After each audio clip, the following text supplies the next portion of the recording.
Hello everyone, welcome on into the ClayShare studio. This is our Wednesday night broadcast, ClayShare Live. This is free and open to the public, and the replay of this broadcast will be available soon after it ends, so you can watch that forever and ever.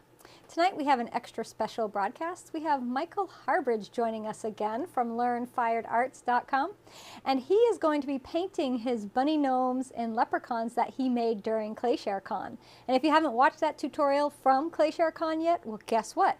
That's available to watch for free. You can just go to ClayShare.com or download the ClayShare app. If you scroll down to where it says ClayShareCon 2022, because we did it in 21 and 20, so make sure on 2022 you'll see Michael Harbridge's tutorial on making the Bunny Gnomes and Leprechauns.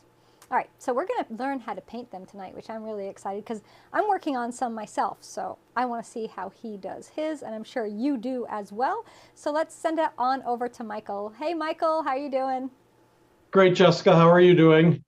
I'm fantastic. So glad you're here with us tonight. Yeah, so glad to be here and see everybody again. We've all had a little bit of a rest from ClayShareCon, and it's ready to get back to it and get back to work. Exactly. So I thought maybe we would start the night off. I've got the Raku pieces. I know a lot of people were kind of hoping to see what those look like, so I thought I'd quick show those, and then we'll go into painting the gnome leprechaun and the gnome bunny. So this was one of the pieces that we did. This was using the daisy stencil, using the gloss glaze. I love how this one turned out. Love the colors on here. I did the aspen trees on the backside, and I had showed this one during the live. And that stencil happens to come in a small size and the large size like I used on this one. I've got the sunflower one, and I love how this one turned out on the rock. And this one, I did the black underglaze behind it, the Mako fundamentals. And on all of these, or most of these rocks, I did a wash with the jade gloss, and I just wiped back the color. So the gloss is just in the crevices of the rock. And that one is a really cool stencil, comes in several different shapes and sizes. The Aspen Trees is one of my favorite ones. And we had done this vase during the live. And I did a couple different things on this one. So this side, I had brushed the glaze on, which gave a heavier application of the Raku glaze on the aspen tree design. This is the small stencil. And then on the other sides, I did it using the sponge rollers with wax resist. So I had sponged wax resist on here and then sponged the glaze over. And on this one, I brushed. And you can see the difference. There's a lot more glaze on this one than there is on the ones that are sponged. And I've mentioned during the live that sometimes on the wax, you get little speckles of the glaze on that background.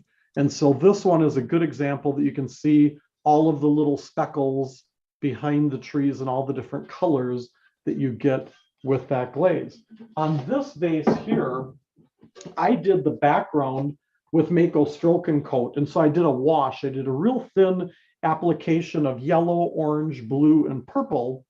And then I laid the stencil over and I rolled black stroke and coat over the top. So the black that you see in the background is the stroke and coat. Then I did clear glaze over the top of it because there wasn't going to be enough glaze on there that the smoke wouldn't kind of penetrate because it was such a thin wash of colors in the background. So that gave me some different colors in there. And it kind of was to let everybody know that you could do other things other than Raku glazes. So you can use a lot of the glazes you have. And then on these rocks, I just did the RG600 copper matte on the background for instead of doing the wash. And this one was also an example of using a stroke and coat. We did this one during the live. And this one, I did a heavy application of the yellow, the orange, and the red kind of wet into wet and used the sunlit forest stencil over it and then did that copper matte on the back of the rock as well. Now this rock was done doing it over the black instead of the colorful background. Same stencil with the black, using the jade gloss and doing the wash on the back of the rock design.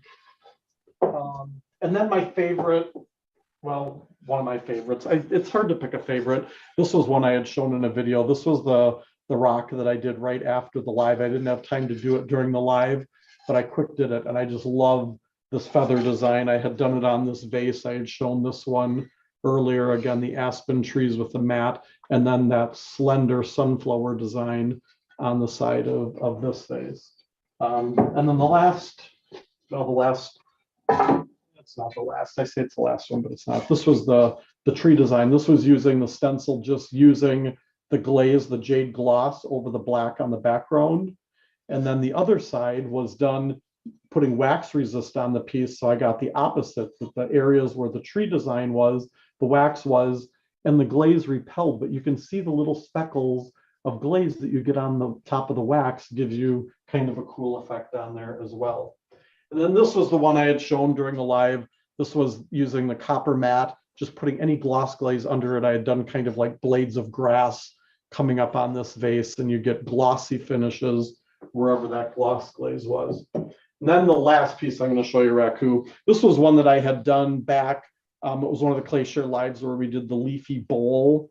And this was using the jade gloss, and I had broken this piece, but I love, and I thought, well, I'm just going to Raku fire it and see. This was over the bark texture, just doing one coat and wiping it back with a sponge. And then the leaf designs on here, that's just 2 coats of the jade gloss on top. And sometimes the insides of your pieces turn out really cool too with the glaze. So that's what I'm going to show you guys with the Raku finishes. We're going to go on, then I'm going to show you guys painting the gnome bunny, and I've got the leprechaun here. And we're actually going to start on the leprechaun, and we're going to do some steps on here, and then we'll go back to the bunny and kind of go back and forth between the two of them. Any questions yet, Jess? We do. So folks were asking about the rocks. Now, those are your own molds. You poured those rocks. And what clay did you use for those? So those are done with, they're cast with earthenware bisque. I work a lot with earthenware bisque. And so they were cast with earthenware, fired to an 07 rather than like an 04 or an 05 like we usually fire greenware pieces to. And that cooler temperature makes them less likely to split when you take them out of the kiln. Raku clay, I'm doing with Raku clay that has like some sand in it and some chemicals and things that makes it can withstand the temperatures a little bit better. I find that if I fire to an 04, I get more splitting with the pieces.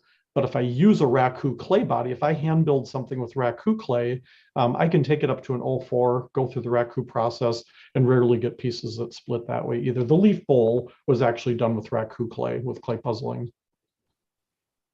So we had a question about the Raku Glazes, and what are they and where can they get them? So I used to have a whole bunch of glazes, and I kind of narrowed the line because it was like either people wanted matte or they wanted gloss. And so we've got the RG600 is the one that was used on the back of a lot of these rocks. It's a really matte finish. You get lots of different colors with those. It was the one that was used on this vase as well. If you put a gloss glaze under this, you will get a shiny finish. Anywhere there isn't a gloss glaze, you get that matte finish. Then I've got the jade gloss is the shiny, and the kaleidoscope is the other matte finish that I've got. So I basically narrowed it down to 3 Raku glazes. We still have another one on the site called Duck Feathers, and we're getting down to the end of that, and we're not going to manufacture that one again. It's kind of a semi matte finish. It's got a little bit of a sheen to it, not much different than the kaleidoscope. So we're just discontinuing that glaze. And they're all available at learnfiredarts.com.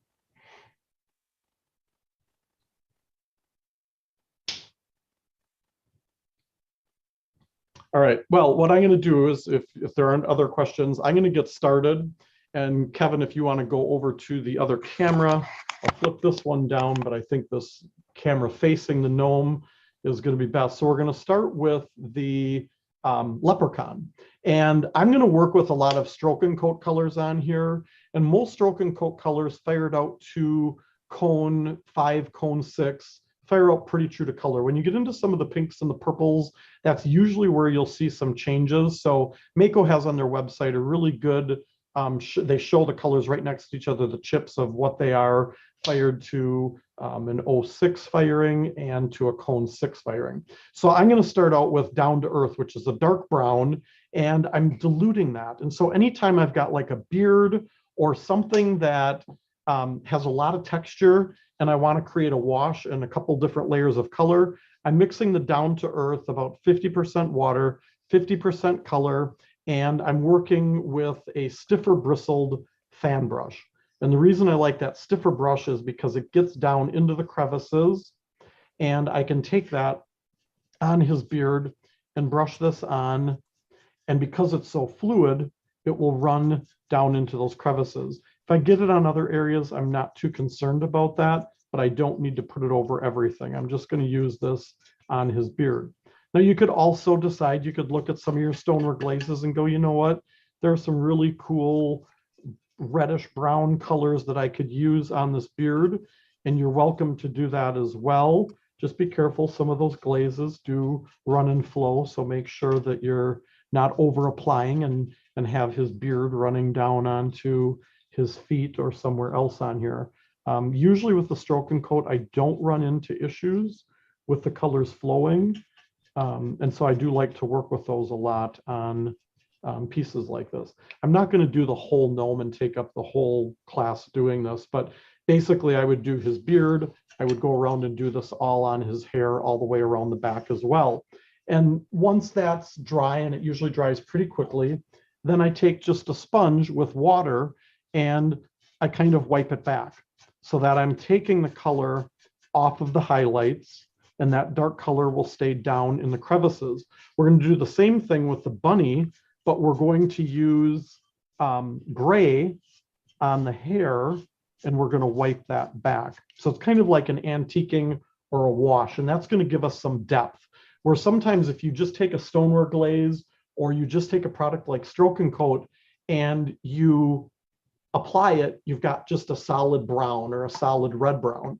By doing what I'm doing here, because I'm going to take the Cracker Jack brown, now the SC25, I'm going to take that and I'm going to apply a coat of that over all of his, over all of his hair.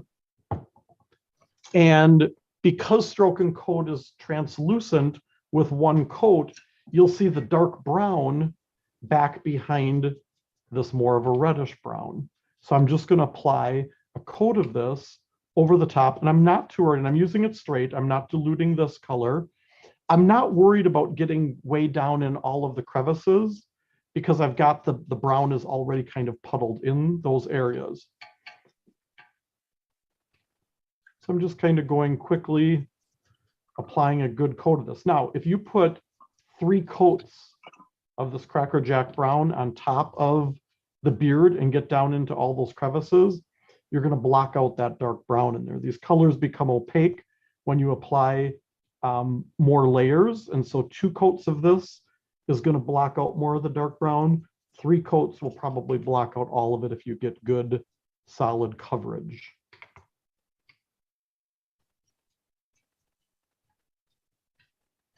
And so that's how quick and easy I'm doing the hair. Again, not worried about getting into all the crevices and things in there. Then I can decide what other colors I want to add to my gnome. And I'm not going to sit here and paint every area, but I'm going to work primarily with Stroke and Coat on here. And so I'll pick out things like, ironically, Irish Luck, which is a nice dark green. Product like Just Froggy is a little bit lighter than the Irish Luck. And Slime Time is more of a brighter lime color. And so, you know, things like the cone sticking out on the top of his hat, I'd probably do that in the lighter, like the Slime Time. And then I would do his hat probably in either the Just Froggy or the Irish Luck. And I would apply 3 coats of that to any areas that I want solid coverage. The band on his hat, I probably would go with something like Tuxedo or the Speckled Tuxedo for the band on the hat. When you do things like the buckles, some of you, I know Jess has done some stuff on overglazes, and she did a really good tutorial during ClayShareCon, if you missed it, on overglazes. And so things like Fired Gold, this is Duncan's Premium Gold. So on his buckle, I'm going to want to add gold to get that really nice, bright, vibrant gold. And I've got a couple samples here to show if you're not familiar with it. So on that buckle, I want it to be this nice bright gold, and this has real gold in the color. And so a lot of people will just clear glaze that area. And one thing that you can do that if you don't get the gold on heavy enough, you'll see usually purple, or you'll see kind of through to the clear glaze.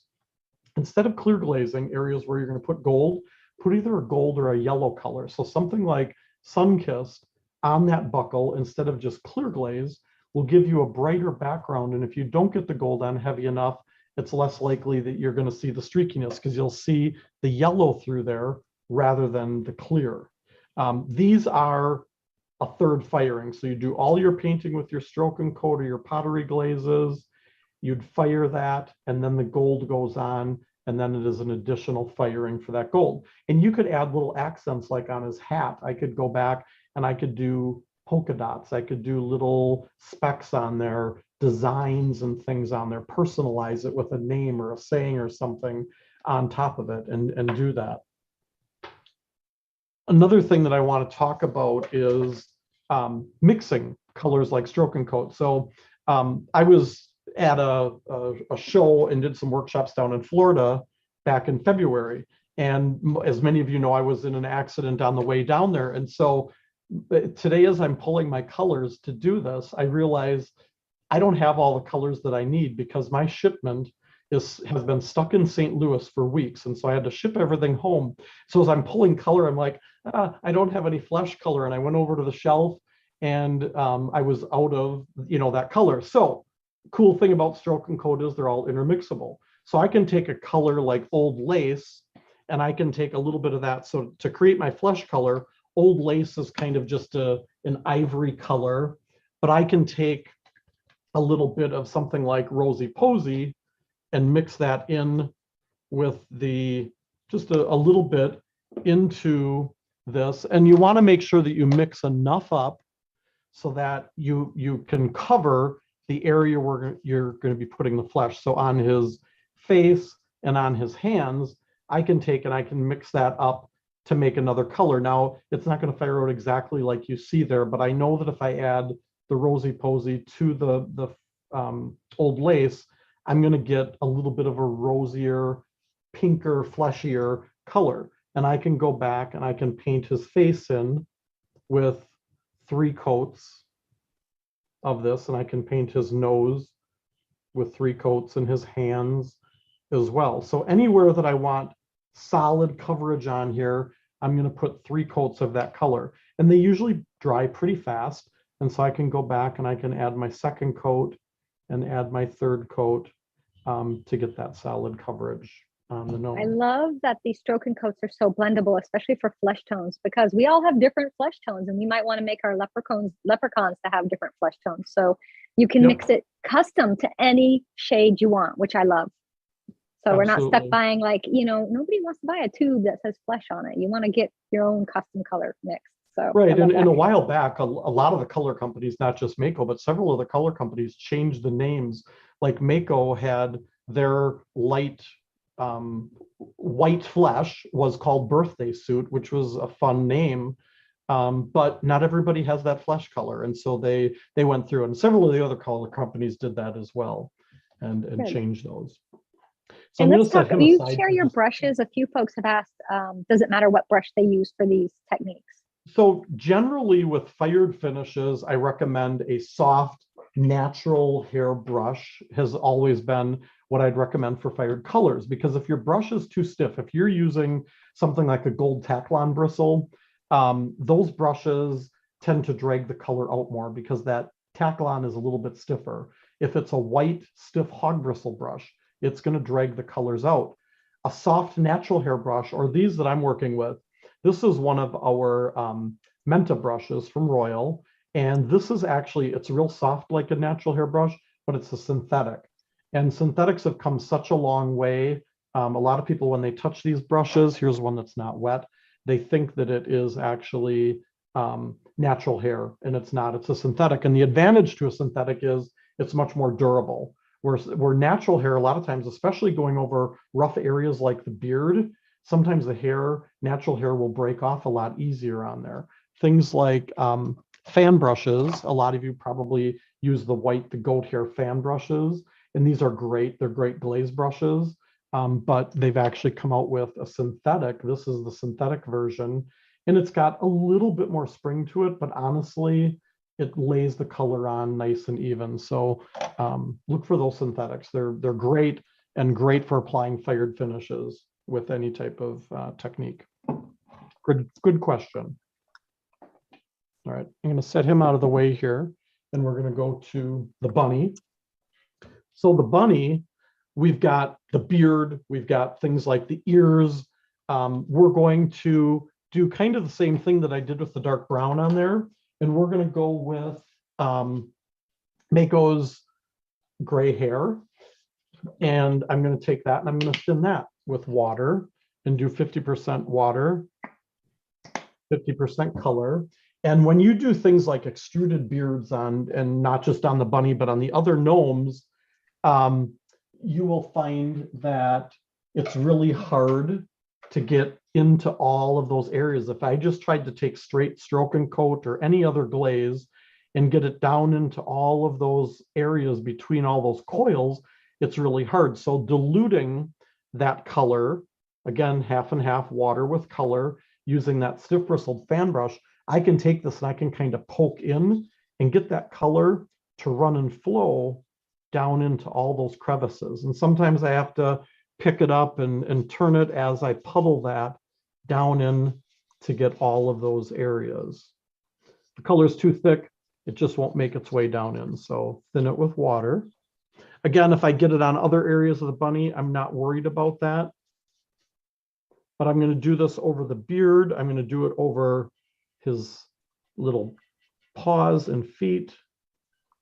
And I won't do everything on here and take up all the time painting this, but we'll do an area. And on his ears as well, I'm going to take, scoot him closer here to this camera.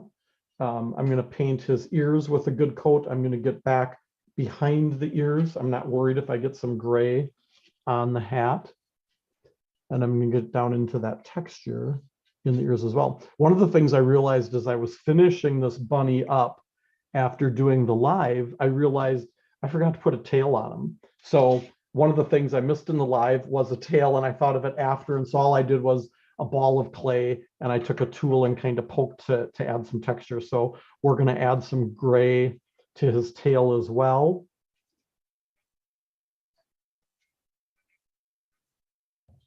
And then once that has dried, which usually is pretty darn quick, we're going to go back with a sponge and we're going to wipe back the same way. So the highlights, we're going to take it off. Now these pieces, the bunny and the leprechaun, were both built with a buff colored stoneware.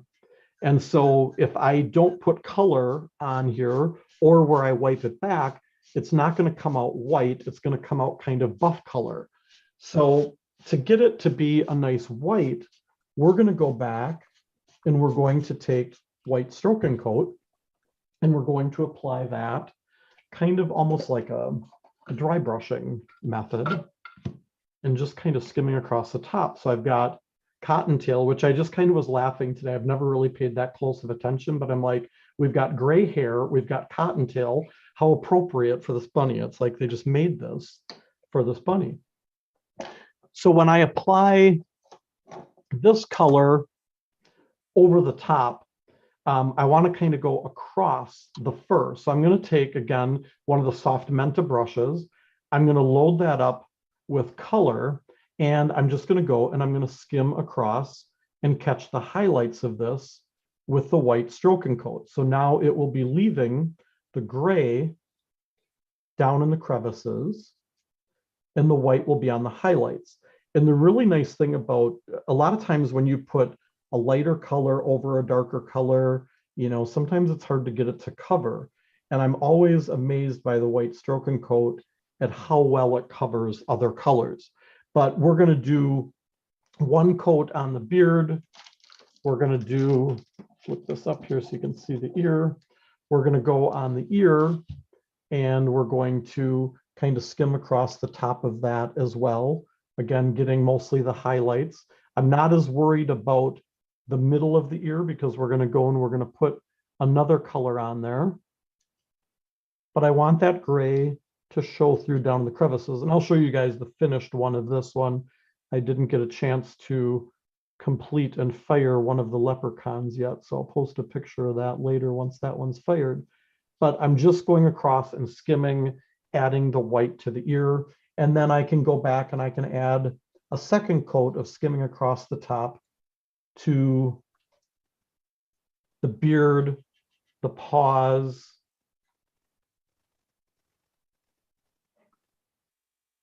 with the white. And I'll show you while that dries, and before we do the pink, I'll show you the finished bunny so you can see the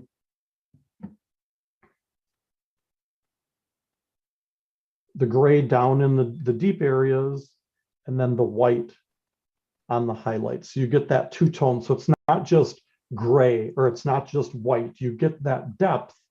And with the ears, you can see the gray down in the crevices, the white on the highlights, and then we're going to go back and we're going to do the melancholy on his nose and his ears. And on this one, I use melancholy on the back of him as well. So let me slide him back here. And the pinks was one of the challenges, because firing a lot of the pinks, if you look at the Mako chart, a lot of the pinks do wash out at a cone 6 firing. And the melancholy is one that it's kind of a peachy pink. And that color worked really well when it was fired. I didn't have to worry about that burning out.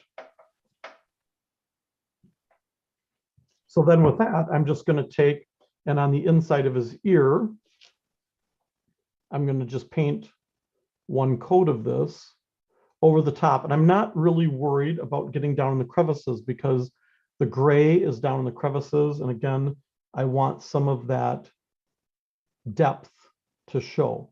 If the melancholy goes down in, that's fine.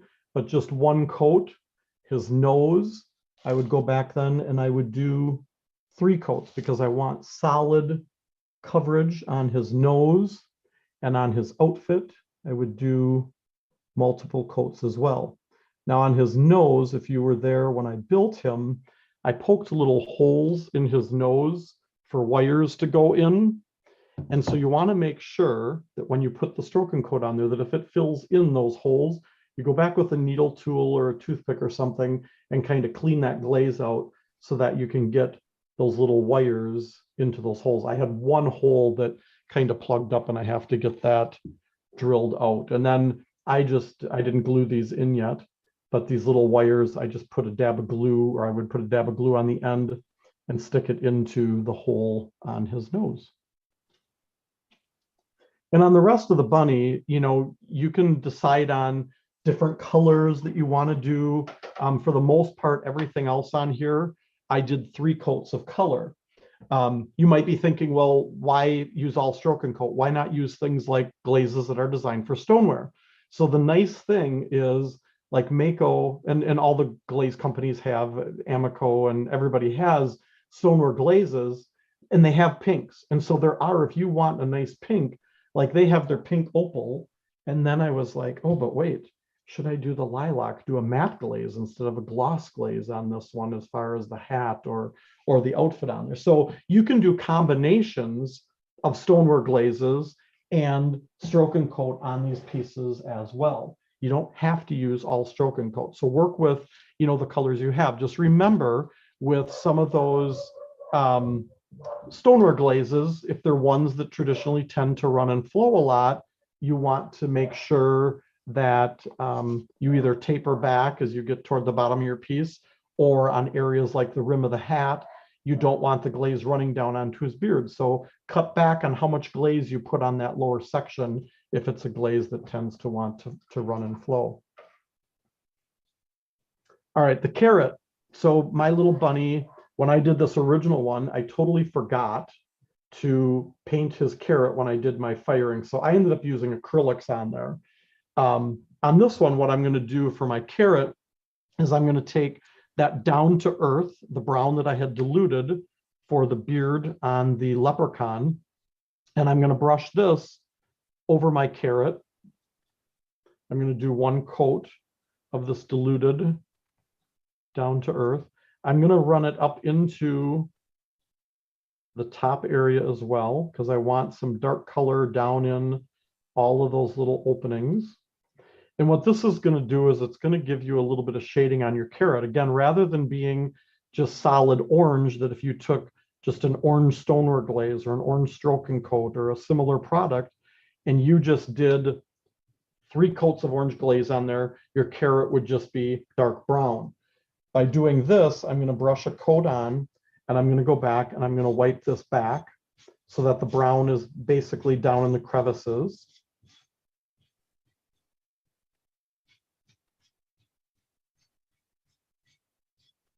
Rinse my sponge out periodically.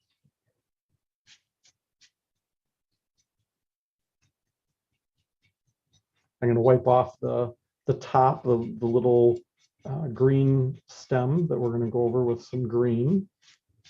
But I want that brown to be down in some of the details to make this carrot look like kind of a twisted, gnarly carrot that was just pulled out of the ground. Because now when I go over it with my orange, and I'm going to use Mako, I thought I'm going to try the speckled stroking coat on there, mainly because my regular orange appeal is on that skid that hasn't come back. So I probably wouldn't use the speckled for this, but I am tonight just because I don't have the regular orange here. And what I'm going to do with that then is I'm going to apply 1 coat over the whole carrot. And again, when it's fired, that orange is going to be translucent. The brown will show through.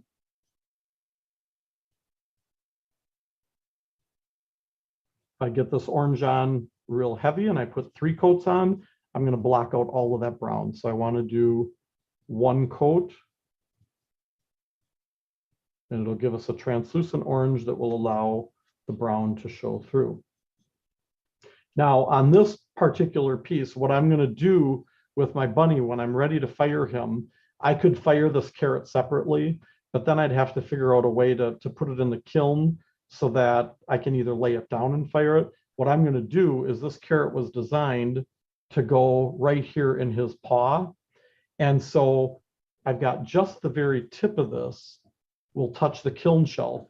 So I'll go back and I'll wipe off that little area there so that the glaze doesn't stick to the shelf, and I can have that dry footed on the bottom. And when I fire that, the glazes will fuse together on there, and the carrot will be permanently stuck to him. For the greens on here, I'm going to take Just Froggy, which is a nice green color, and I'm going to brush that just straight without diluting it over all of the greens. And again, the brown will kind of show through down in the crevices.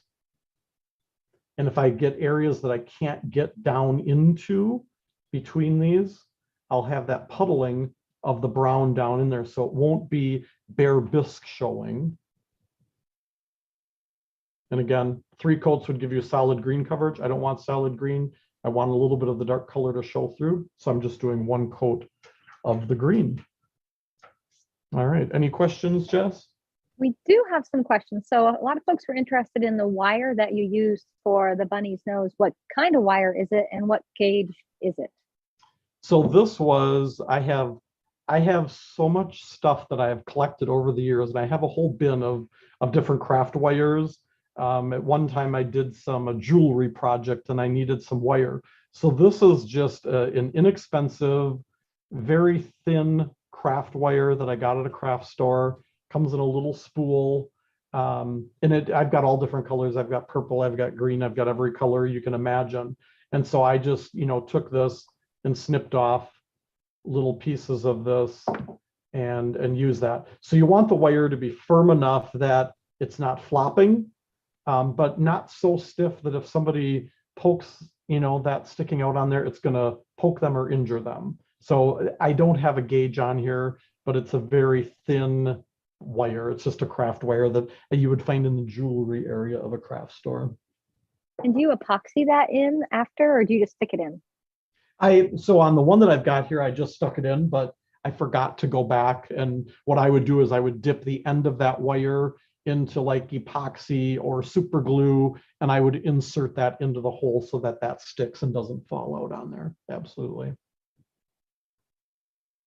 Great.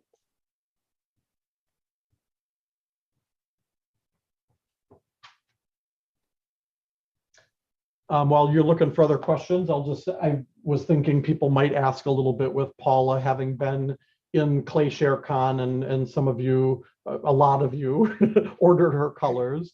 And so we'll just talk a little bit about the different types of finishes. So the thing with stroke and coat is it will fire out shiny if you put 3 coats on. Anywhere that I don't have 3 coats of stroke and coat, I'm going to go back and put clear glaze on as well. So you're going to have options for a regular stoneware clear glaze if you're working on a stoneware clay body, or like a zinc-free clear. And so on my bunny, because the beard and the ears and the paws are only going to have the equivalent of 2 coats of color, basically, it's not going to fire out as shiny. So adding clear glaze there is good. Now, if I get clear glaze on other areas like the hat here, where I did 3 coats of, what did I use on there? I used jaded. So on this finished bunny, I used the stroke and coat jaded, and I did 3 coats on there. If I get clear glaze on a little bit of it, it's probably best to just clear glaze the whole thing, because you might get a different color showing up possibly where the clear glaze is. So I would recommend just doing 1 to 2 coats of clear over the top of the whole thing. Probably just 1 coat is sufficient when you do these pieces. On the leprechaun, things like his beard, where you're wiping back the color and putting 1 coat on, you've basically got about 1.5 coats of color. So adding a coat of clear glaze on there as well is going to be very beneficial to give you a smoother finish versus kind of a rough porous finish. So things like Paula's colors, like the colors for earth colors, these are just a pigment with a gel-based binder. And so these do not fire out with any shine. So while you can use these to do techniques like this, if you want them shiny, you need to put clear glaze over it. If you use a product like Mako's fundamental underglazes, or Amico's velvets, or Speedball has underglazes, these are clay-based. And so if I do the same technique using these underglazes, these are going to fire out dull. If you want them shiny, you need to put a clear glaze on them as well. You could go back with things like the colors for earth. One of the cool things about those is on top of stroke and coat, before I fire that, if I wanted to do designs on the hat, I could go back and do designs and paint things on there. Things like lettering, names, polka dots, things like that. These colors are great for doing that because they're so super concentrated that when you do fine lines and details, they will show up well. But again, you need to do the clear glaze over the top of those then, because those will fire out dull, where products like stroke and coat will fire out glossy. So we had a couple questions. Can you use wiped back underglaze under the stroke and coat?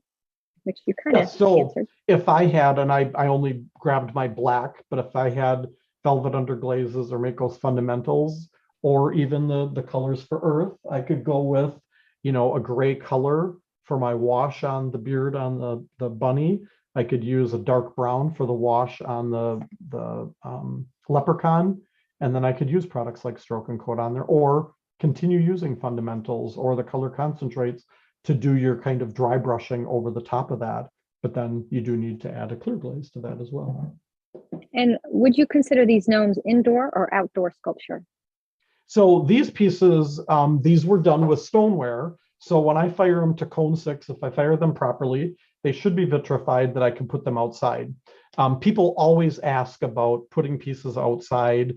And if you're doing earthenware, you have to be really careful with earthenware, because if the inside of the piece does not have glaze in it or something to repel moisture, if you put this outside and the moisture gets into the ware, that's not a big deal. What is a big deal is when you leave it out a little bit too long in the fall and you get a freezing temperature at night or during the day. It can happen, I guess, anytime, but a lot of times, it gets cooler at night. And so if those pieces have moisture in them, and they freeze, that water turns to a crystal, and it a lot of times will cause your pieces to flake and chip. And so what I recommend is if you're going to put them outside and you're working with earthenware, glaze the inside and the outside. If you, for some reason, don't glaze the inside, forget, or don't want to, then you need to seal the inside of that with something like a Thompson's water seal, like you would seal a deck with, and just swish that around in there and coat that. But then you need to do that every few years, just like a deck, you need to do that. Regardless of whether it's earthenware or stoneware, if you live in a climate where it's going to get cold and it's going to freeze, I really recommend bringing them in your house. A lot of people make the mistake of just, getting them out of their garden and putting it in their garage for the winter. Well, the problem is if there's moisture in that piece and it's in your garage and it freezes, you can get that flaking and chipping. So put them in a place that is not going to freeze if they have been out in the elements. And we have a few people asking about the video for making these bunny gnomes and the leprechauns. That was part of ClayShareCon. And if you missed that, you can go watch all of it for free, all the videos. There was, I think, 44 different broadcasts during ClayShareCon. So you can go back and watch all of them. It's on ClayShare.com. You can download the ClayShare app. It's also on my personal YouTube channel, Jessica Putnam-Phillips. I think, Michael, do you have it up on any of your pages, the tutorial? No, I was just thinking of that. I'm like, I don't know that I shared it on my pages, but I will have to do that and put it up there. I'll put links up there to those as well. So you can go watch the making, so you can see how these were made. Lisa Leslie has a question I'm gonna have to ask you because it's not about this project, but I know she wants to know. She's painting her big Santa gnome that she made, and she has some older Gare Fun Strokes. And do I just need to apply clear glaze over it before firing? Yeah, so with fun strokes are similar to stroke and coat. Now, one time, if they're really old, at one point, Gare made some changes to their fun strokes because some of them fired out more dull, some of them fired out more glossy. And I think they all fire out glossy now if you have 3 coats on. So it's best, to apply clear glaze over the top of the fun strokes if you're going to use those on this project. Fantastic. And just so everybody knows, the bunnies are different sizes because Michael made them on different forms that he has, his puzzle molds, which you can get at Learn Fired Arts. And folks are wanting to know what you mean by glazing inside and out. I'm sorry, I didn't catch. What was that, a question? Yeah, folks are asking what you mean by glazing inside and out. Oh, so inside the piece, just roll glaze on the inside. If it's just bare bisque in there, and again, if it's stoneware and it's fired and it's vitrified, it should not absorb moisture on the inside and you don't need to worry about it. But if you're working with earthenware or you're working with a Raku clay body or a clay body that's not going to be vitrified, fired to like a cone 6, if it's a cone 6 clay body, you want to just roll glaze around on the inside. And it's also, that's a good way to use up some odds and ends of glazes. If you have some ugly color you're never going to use that up on the inside of the piece. I usually dilute it a little bit, like 2 parts glaze to 1 part water, and I pour it inside, I swish it around, and I dump it back out. And that will give you a good coating, and it will get up into the top of the hat and get into all of those areas in there, and just get a good coating of glaze on the inside. If you don't dilute the glaze when you put it on the inside, sometimes the glaze is a little too thick, and you'll get what's called crawling, and the glaze kind of pulls back because it's too thick of an application. When you're brushing it, you tend to drag the color out more. When you pour it and roll it, you get generally a thicker application in there. So thin it a little bit before you roll that glaze, and try not to, sometimes when you thin glazes with water, depending what's in your water or if there's, bacteria, you hate to think about water that you're drinking that might have some yucky stuff in it, but there's minerals in the water. And so sometimes when you thin a glaze, if you thin like a whole gallon of it and you only use 4 ounces, over time that glaze sometimes will settle out and it'll get rock hard on the bottom and it'll be like water on the top. And that's usually some type of bacteria or something that broke the glaze down. So try not to mix up more than you're probably going to use, and don't pour that diluted amount of glaze back into like a gallon jug of glaze. Keep that in a separate jar if you've watered it down and you have some left, because if it breaks its suspension and breaks down, you've just got a little bit that you're tossing out rather than a whole gallon that you're ruining. Fantastic. Great. So I think we've covered a lot of the questions as you were doing it. So Okay. if anybody else has anything, we got about 4 minutes. We could and hang out. I've got a couple other things if there aren't other questions that I'll talk about. If you want, I was going to show I don't know if Kevin's got it on my face camera right now, but he does. This was the gold that I was showing that Jessica did, and people always ask, like, you know, if I'm doing gold and mother of pearl, and I didn't catch your whole broadcast, Jess, if you covered this or not, but I wanted to show the difference of just plain gold and then gold with mother of pearl. And I'm not sure how well this will come out in the camera, but you can fire gold on a piece and then you can apply mother of pearl over the top, and that iridescent finish goes over the top of the gold versus just the plain gold. And on my screen, it's not showing up like a huge drastic difference, but I love on some pieces the gold with mother of pearl over the top. Other times I want it just the solid gold. So, but you have to fire in between. You can't put the gold on, let it dry, and put the mother of pearl over the top. It's two separate firings that are done on that piece. Yeah, it's really amazing what you can do with mother of pearl when you put it on top of something. Can these sculptures be used inside a koi pond? So someone had a fish pond. Oh yeah, if you make these with stoneware, there shouldn't be any problem using them in a pond. If you do them with earthenware, just make sure that they're sealed inside and out with glaze, because if they're going to actually sit in water and be constantly in water, if they're earthenware, that I would definitely say have the inside and the outside glazed on those. But that would be cool to have, right?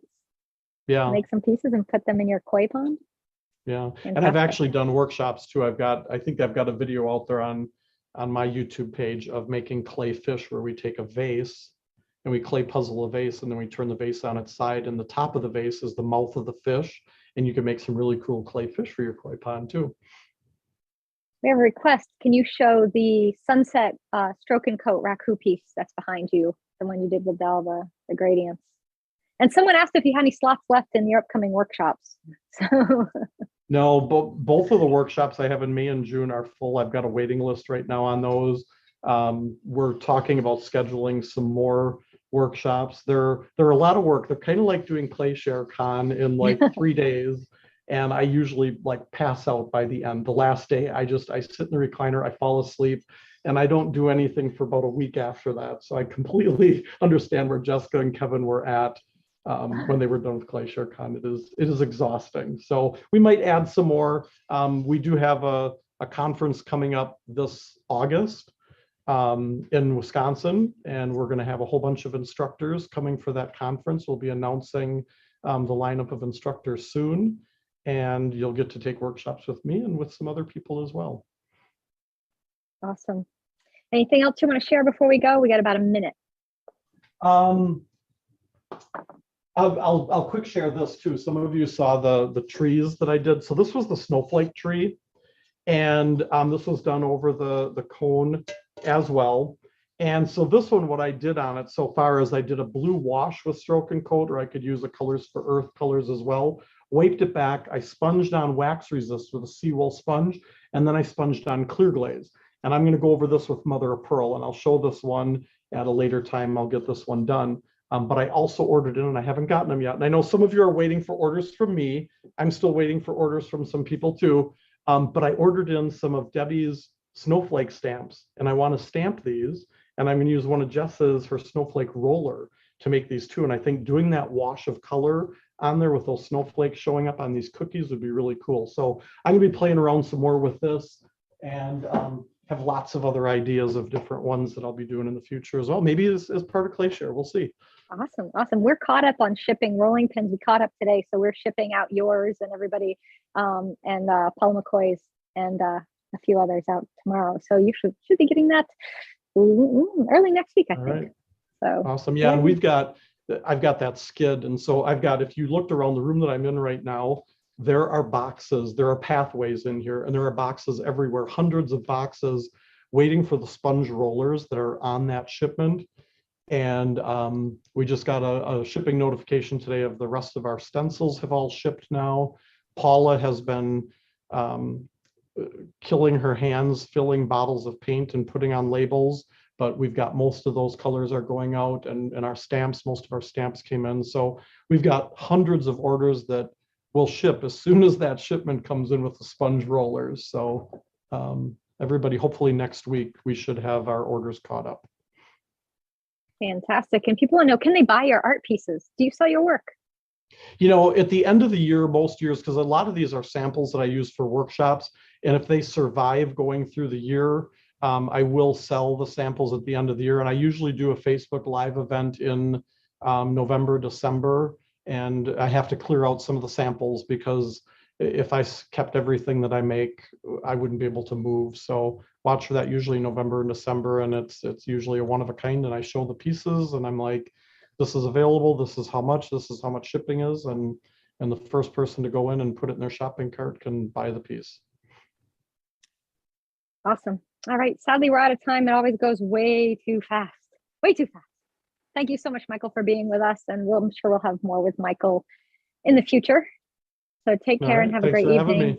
Thank you. And thank you everybody for hanging out here with us and learning how to paint bunny gnomes and leprechauns and chatting a bit with Michael and finding out about his seminars. Now, he mentioned that conference coming up in Wisconsin in August. That'll be an in-person event. I don't believe any of that's going to be online, as far as I know. So it'll be like a traditional conference where you go there and you attend classes and you register for it and everything. And I'll share information as Michael shares it with me. I'm sure I'll have stuff to share with you guys. All right, so we are next going to be doing at 6:15, so just a few more minutes, a tutorial. I'm going to show you how to brush on dip and pour glazes. These are dip and pour glazes that I brushed, and we'll talk about, can you dip brushable glazes if you want, but we're going to have a glazing tutorial next, so it's a night of glazing. So come back and join me at 6:15 p.m. I'll see y'all then.